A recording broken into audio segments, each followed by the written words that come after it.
And speaking of migration, it's actually what our next session is going to be about. So that question was a great transition to what Alok and Andrew are going to talk about today. And they're going to talk about how to basically migrate in real time to Cosmos DB. So now I'm going to turn it over to Alok to talk about online and real-time database migrations to Azure Cosmos DB with Striim. Hey everyone, this is Alok and Andrew here. My name's Andrew. I've been working on the Azure Cosmos DB product for about the past 7 years. And over the years, I felt very, very blessed to work with many developers like you. In this session, I'd like to cover one of the most common challenges I frequently see in modernizing applications. And to set some context on this, the common use case I frequently see on why developers choose Cosmos DB over traditional databases is to take advantage of its distributed nature. If you've worked with data at scale before, this is frequently known as the partitioning and replication problem. And Azure Cosmos DB provides the ability to automatically scale out via partitioning, or known as sharding, which enables our applications to remain highly responsive even when they grow to massive scale. In the previous session, Kirill showed us how Microsoft builds applications like Microsoft Teams on Cosmos DB, which allows the underlying data tier to scale to trillions of transactions per day while maintaining latencies measured in single-digit milliseconds. I also frequently see developers leverage the other distributed aspect of Cosmos DB, which is replication, in which we can easily build applications that enjoy a high degree of availability and resiliency.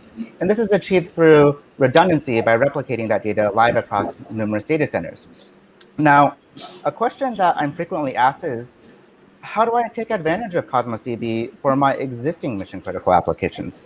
More specifically, how do I facilitate live data movement from my existing legacy database?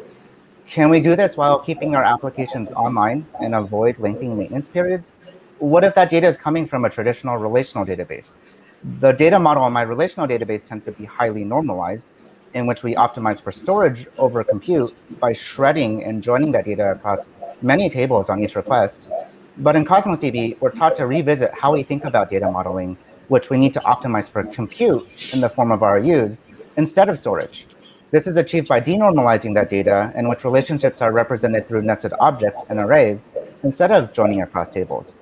Moving from normalized to denormalized data requires quite a bit of data transformation. Can we do this as part of our live data movement process? So to solve this problem, I've had the great pleasure of working with a very, very good friend of mine, Alok, who is the founder and chief product officer at Striim. Striim built some amazing tooling that targets solving this very specific pain point. So Alok, it's very, very nice to have you with us. Would you like to tell us more on this? Sure, absolutely. Thank you so much, Andrew, and thanks a lot. Hope everyone's enjoying this virtual Cosmos DB conference. I'm really delighted to be part of this. And let me pick it off from where Kirill and Andrew left off. And so in this session, in the next 30 minutes, I'm going to be talking about primarily the data movement and the data migration problem that was just touched on.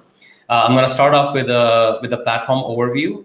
So that's going to give you some idea about the feature functional capabilities of what can be achieved and how to set up the actual migration and the integration data pipelines.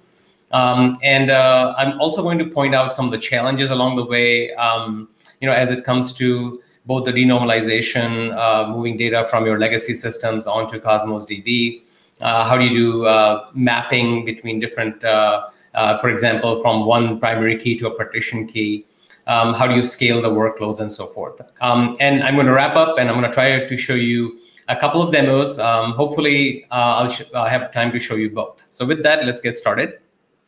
So first, about Striim. Striim is a partner, and we've been working with Cosmos DB for several years. So we enable continuous enterprise data movement to the cloud. And the core idea is that you might have a number of different applications running against different types of database systems, nosql systems. Many of them could be running on-premise. They could be running in other clouds. And oftentimes, to sort of take advantage of the very low latency access in a distributed fashion for the Cosmos DB workloads, you want to move the data into Cosmos DB. So what we do is we facilitate that. And the core focus that we have in line with why you want to deploy a lot of these applications on Cosmos DB is the real-time aspect of it. Now, if you sort of take a look at the picture to the right and take a look at data as an iceberg, there's ways to come at the data directly through the APIs of the application and then move that onto, let's say, a system like Cosmos DB. But oftentimes, when the data volumes are super high, and we're really talking about tens to hundreds of thousands of events per second in a traditional legacy database, then how do you actually come at it from an API that's at the application level? That becomes a critical challenge. So oftentimes what people do is they tend to come at it more in a batch basis. And what that does is it introduces latency between the traditional system and Cosmos DB. And that's one of the things you're trying to avoid because of the sensitive nature in terms of low latency for many of these applications. So one of the sort of the revolutionary techniques here is something called change data capture and the ability to stream in a very non-intrusive fashion data from many of these systems into Cosmos DB. So I'm going to spend a significant amount of time getting into that area today.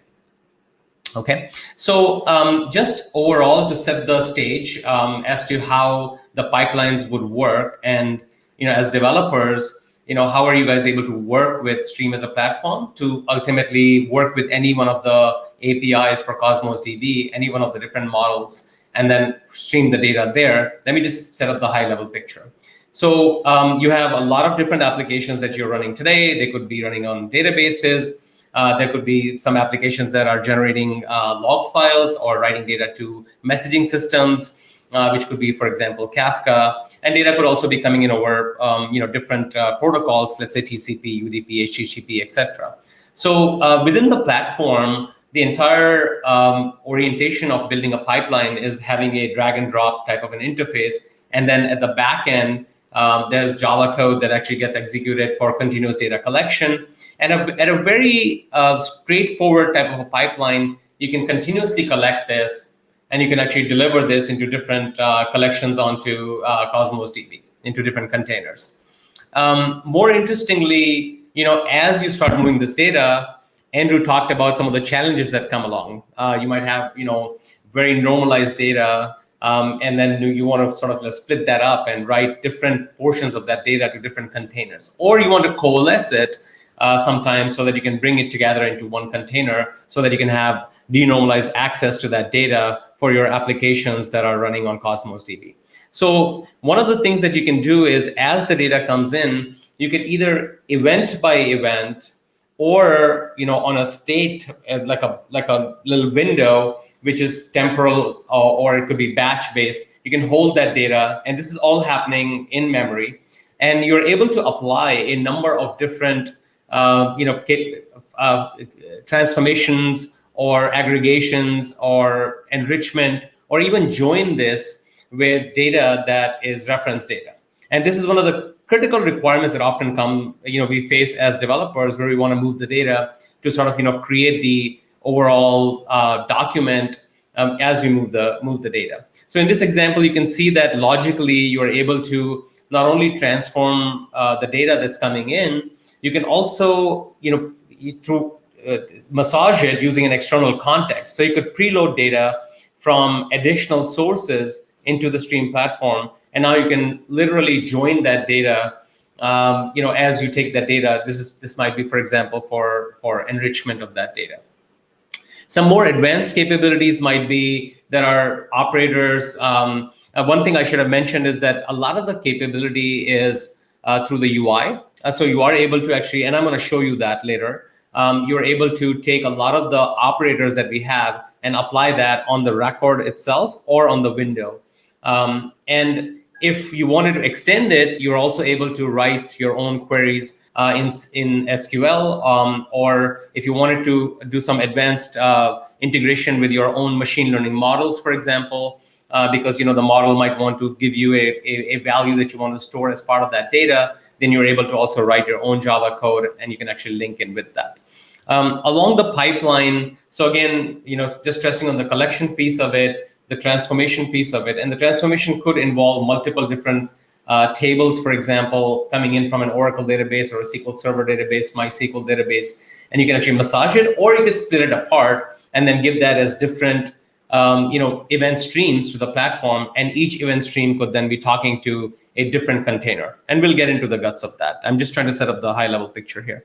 Along the way, there's a lot of operational monitoring. So there's a lot of debugging capabilities that you can take a look at the kind of the image of the data that's coming in, and once you actually apply the transformation operator, there's also a post view of that record. So let's say if you have a record that's coming in, which is a straightforward tuple from a relational database, you can actually convert that to a JSON object, and you're able to actually visualize the JSON object along the way prior to delivering that over the API on the Cosmos DB side. Okay. So let me just quickly get into why is this interesting, and where do we see a lot of our joint customers who have these development teams struggle, and what are the challenges they're trying to solve. So I think some of them are mentioned. Obviously, you might actually be trying to sunset an application that may be running, let's say, in a legacy database like Oracle. You might actually have data coming in from a nosql system like MongoDB, and you wanted to do a migration and eventually phase that application to Cosmos DB. You may want to do data denormalization, like I mentioned, where it's not your goal may not be to sunset an application, but there's a new application that's being deployed to kind of do digital transformation or data modernization, and as part of that, you want to sort of have a brand new application run on Cosmos DB. Real-time telemetry and event feeds into Cosmos DB. That's another critical use case. And this has to do with the ability to ingest at very, very high volume. So typically millions of events per second, if that's the kind of use case that you have. Doing parallel reads. If you have a Kafka cluster and there's a large number of partitions, then how do you actually go in and do continuous data collection across the Kafka topic, which may have hundreds of partitions, using a very simple pipeline that allows you to capture the data continuously and then move it to the Cosmos DB target system.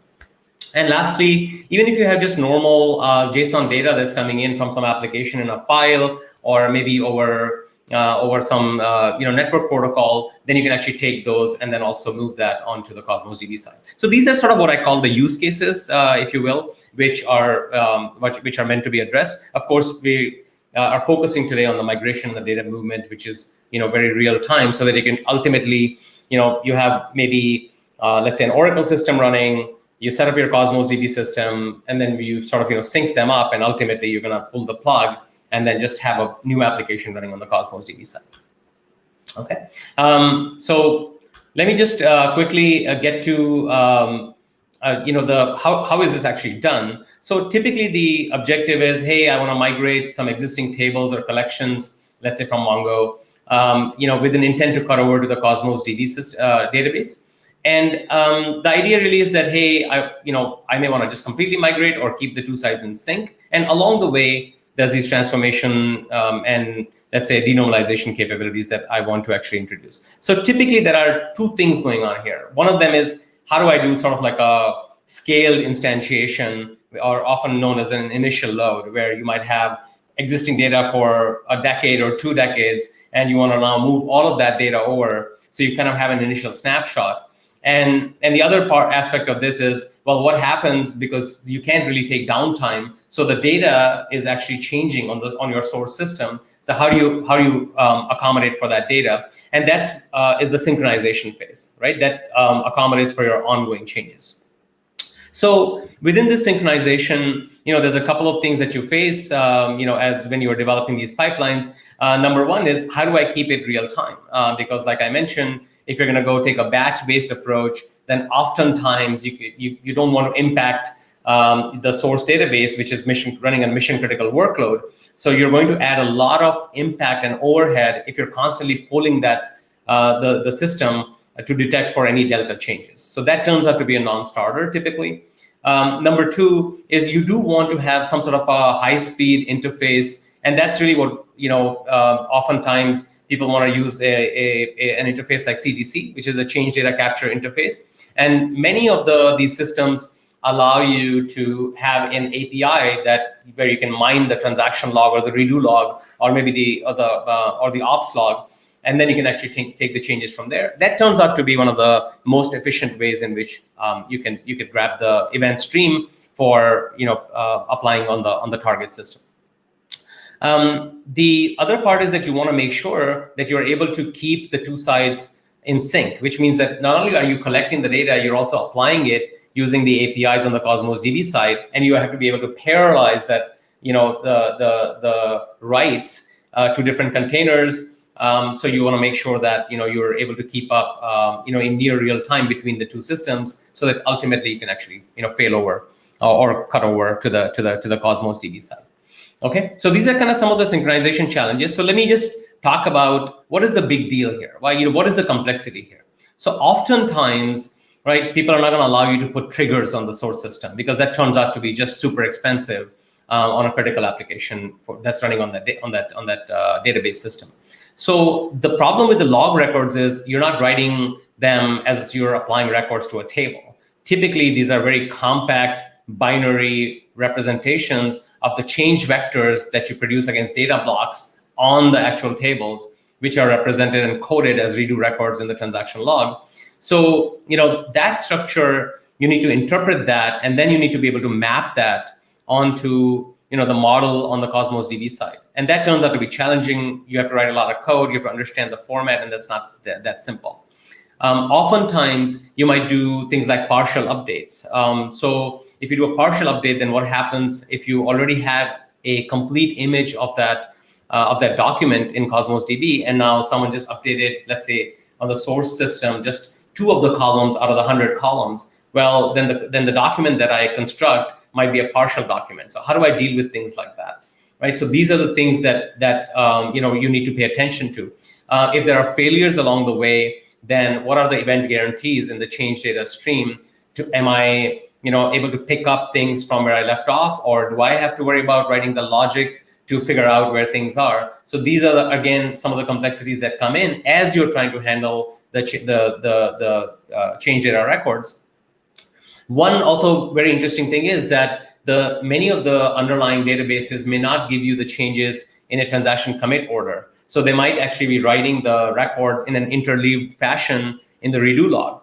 So, and then ultimately the transaction possibly could even roll back. So if you're mining the changes in real time, then you also need to assemble them so that you may have like a complete transaction. And then you need to map this transaction. For example, if it goes across an orders table, and then also like a line item table, then you want to have that be represented in maybe one document. So then you need to strip out portions of the values from those records, and then create a document and then move them forward.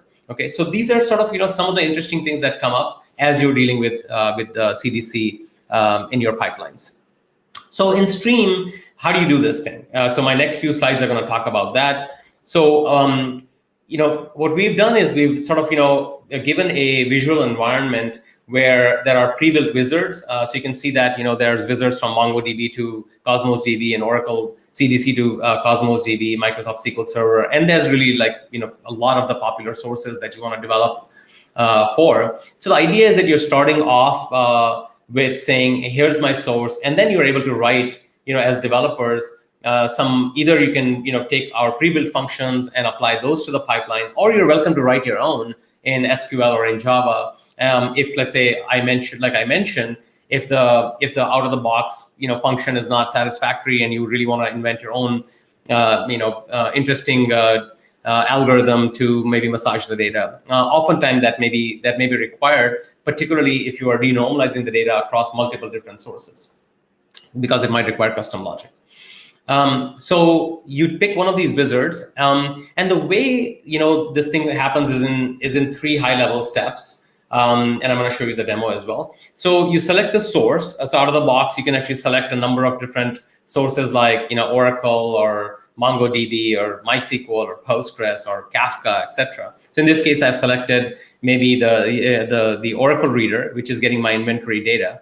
And then there's a designer palette which allows you to say, hey, am I trying to transform an event that's a normal event coming from a file, or is it coming from a database? So the database event allows you to deal with the CDC record that I mentioned earlier. Because remember, that is not specific to a single table. So its schema doesn't conform to just one type.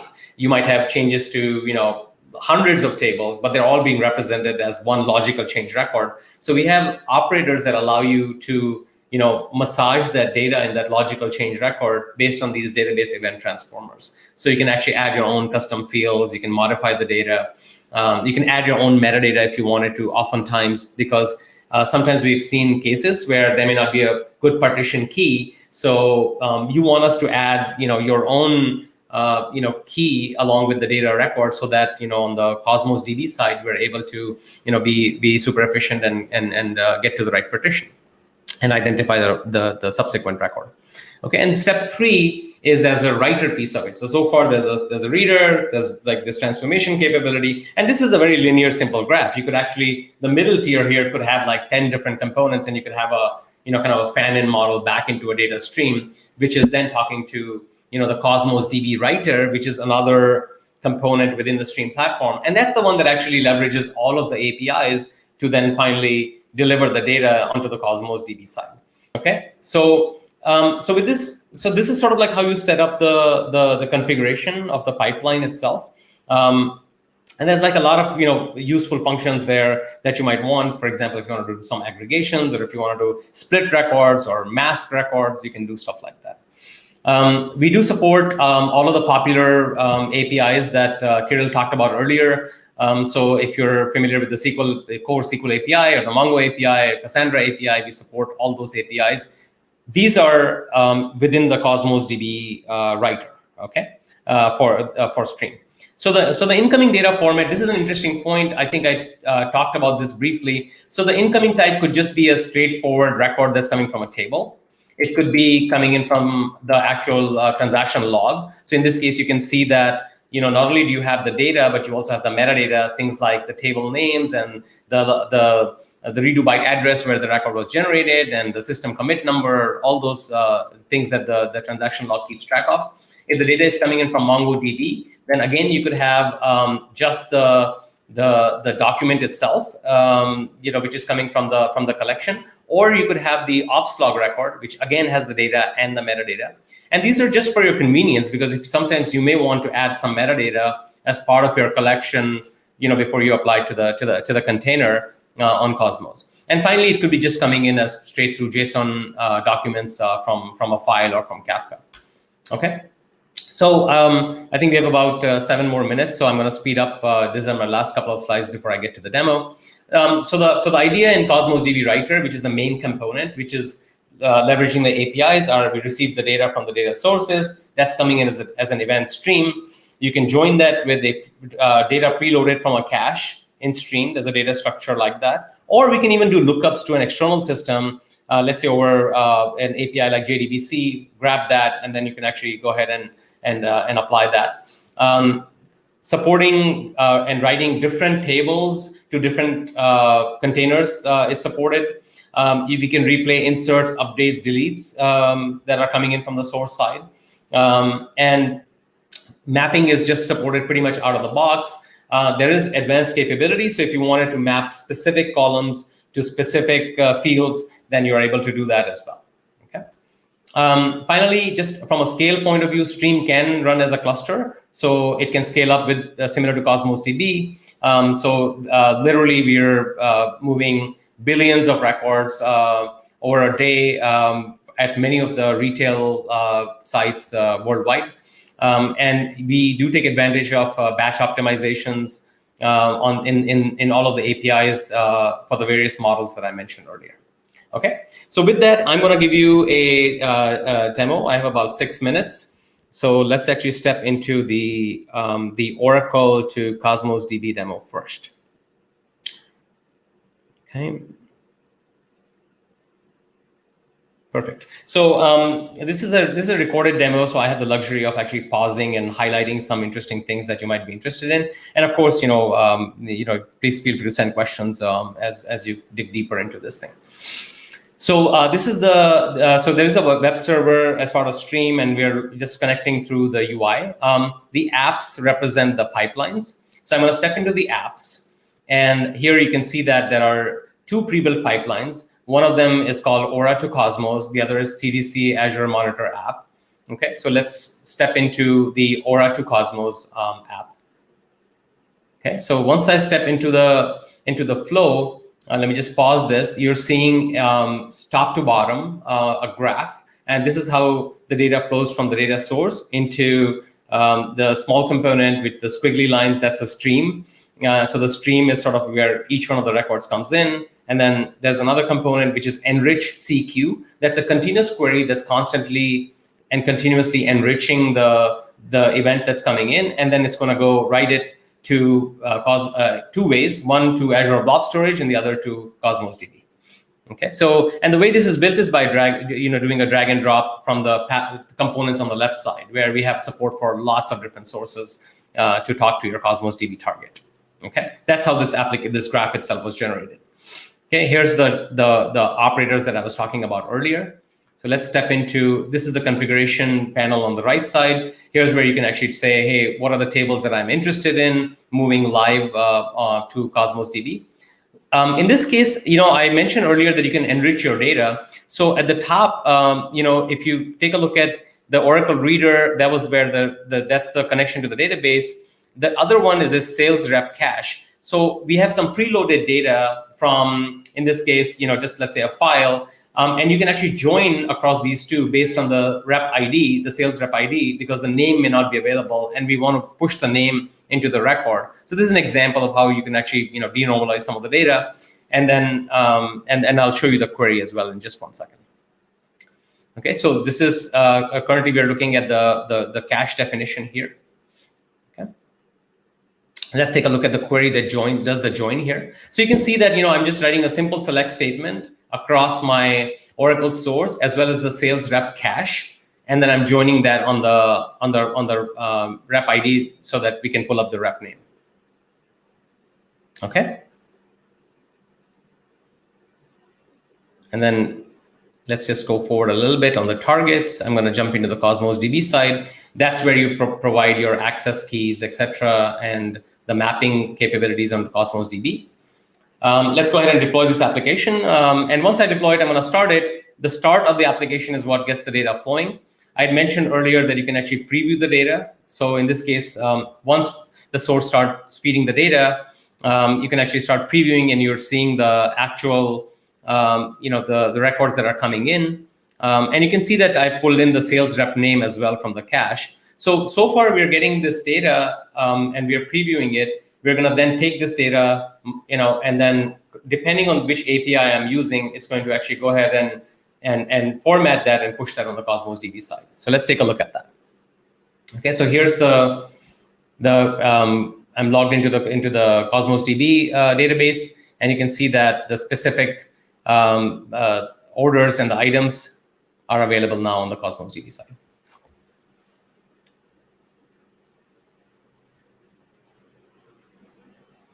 Okay, and the similar to this, I showed you the Oracle demo. We have about a minute. There's a lot of monitoring capability here. The key, I'm going to skip past some of this stuff to get to the interesting pieces that you as developers might be concerned with. So you want to often see what is the resource usage. Is my data on an aggregate basis? Let's say I'm moving so many events per second. What is the rate at which I'm applying it to Cosmos DB, so that you can scale into parallel flows. A lot of that capability so you can configure and scale the Striim platform along with how many containers you're writing to, and also depending on the data that's available from your source, depending on the throughput that you're receiving there.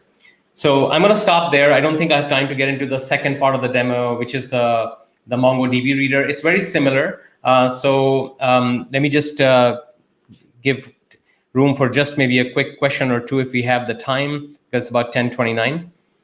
If you do have any other questions and comments, you can go to our website at striim.com, or you can also go to the Azure Marketplace and just take it for a spin.